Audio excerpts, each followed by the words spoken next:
여러분 안녕하십니까? MBC 뉴스데스크 이어서 첨부권 뉴스입니다. 저수지 제방이 갑자기 무너져서 농경지가 일부 피해를 입었습니다. 다행히도 인명 피해는 없었지만 노후 저수지에 대한 전반적인 점검이 필요해 보입니다. 마지호 기자입니다. 제방이 무너지고 담수됐던 물이 모두 쏟아져 나간 저수지가 바닥을 드러냈습니다. 무너진 제방 사이로 여전히 흙탕물이 흘러나오고 있습니다. 오늘 오전 9시 10분쯤 익산시 용궁면에 있는 동용 저수지의 제방이 갑자기 무너졌습니다. 수천 톤의 물이 한꺼번에 쏟아져 나오면서 거센 물살에 시설 하우스에 철골이 휘고 재배하던 수박은 일부 침수 피해를 입었습니다.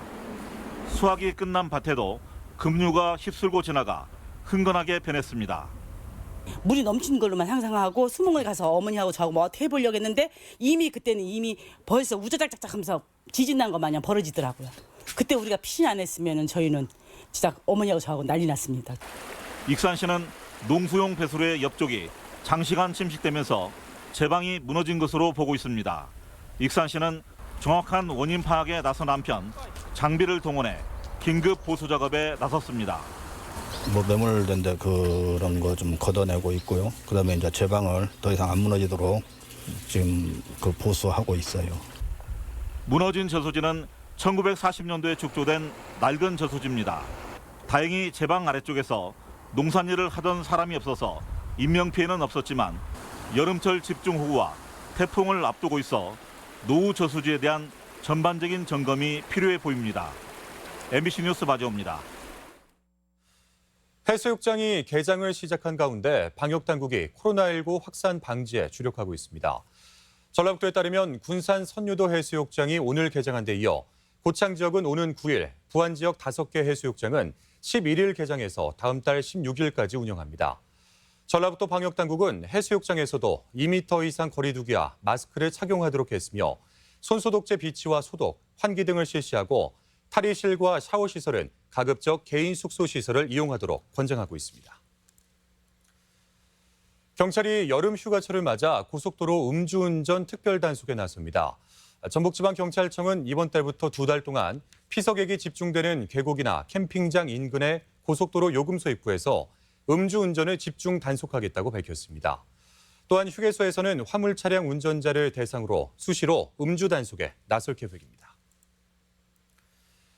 냉방기기 이용이 많은 여름철을 맞아 에어컨과 선풍기 화재에 주의가 필요합니다. 전라북도 소방본부가 최근 5년간 냉방기기 화재 현황을 분석한 결과 전체 77건 가운데 7월과 8월에 발생한 화재가 42건으로 절반 이상을 차지했습니다. 화재 원인은 전선 접촉 불량이나 훼손 등 전기적 요인이 20건으로 가장 많았고 과열이나 과부하 등이 19건으로 뒤를 이었다며 냉방기기 사용 전 점검과 단독 콘센트 사용하기 등 주의를 당부했습니다. 전주시가 고시원, 여인숙 등에 거주하는 취약계층을 위해 임대료를 지원합니다. 전주시는 정부의 주거급여를 받지 못하는 고시원, 여인숙 임대인을 대상으로 가구원 수에 따라 월 8만 원에서 15만 원까지 최장 6개월간 월세를 지원한다고 밝혔습니다.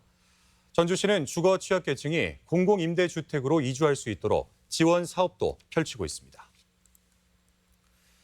익산시의 민간 도심 주차 빌딩 일부가 주차난 해소를 위해 추가로 무료 개방됩니다.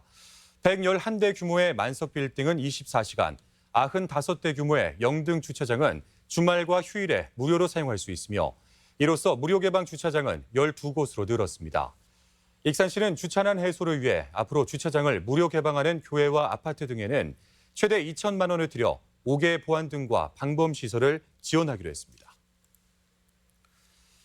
도내 일부 학교에서 급식시구를 세척할 때 이 수산화 나트륨이 포함된 세제가 사용되고 있는 가운데 친환경 제품으로 변경해야 한다는 요구가 나왔습니다.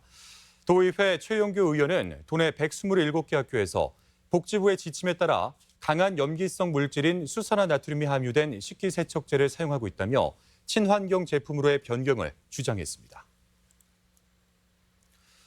환경단체가 유통업체들의 제품 재포장이 폐기물을 과도하게 발생시킨다고 주장했습니다.